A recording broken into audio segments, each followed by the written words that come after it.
Okay, good morning. It's nice to see familiar faces. I think we all know why we're here, the announcement from Commissioner Mike Morath regarding Fort Worth ISD. I've put out an official statement, but I think rather than read that today, I'm going to speak from the heart about what I know kind of our community is feeling, and I think a lot of the emotion is maybe concern, trepidation, wondering what comes next. You know, Commissioner Morath really just took a first step. This morning, he explained to media and to Worth ISD that the first step is to initiate the process toward a board of managers, and that'll be a longer application process over the next few months. He'll also do a full vetting process for superintendent. In my conversations with Commissioner Morath, I've had the opportunity to express my full support for Dr. Molinar, how hard she's worked in the last year, the amount of improvement we've seen at Worth ISD should be commended, and she deserves to be at the table as a considered candidate for superintendent, and I think she'll get that opportunity as well. I don't view this as a takeover, and I'll tell you why that is. First of all, this is very clearly legally what Mike Morath had to do. He had those two choices that you guys have all reported on before. But in the initiation of a board of managers, these will be individuals from the Fort Worth community. The number one thing we have to focus on is our kids and students across the city of Fort Worth. This is our largest ISD of the 12 districts that serve our city. Over 70,000 students call Fort Worth ISD home.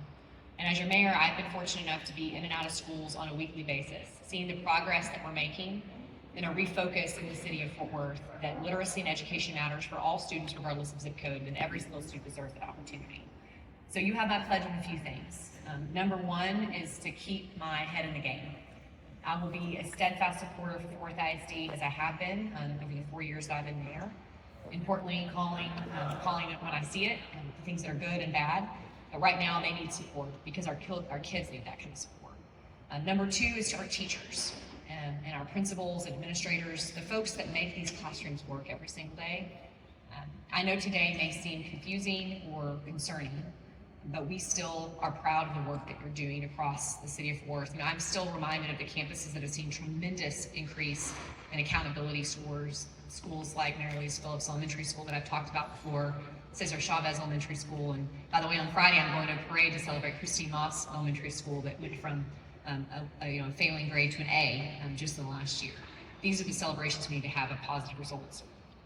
But the reality is we still have 20 campuses across the city in Fort Worth ISD that are failing, and we can all do better, and it's going to take a tremendous amount of focus. So while I think there are a lot of unanswered questions today, that's natural in this process.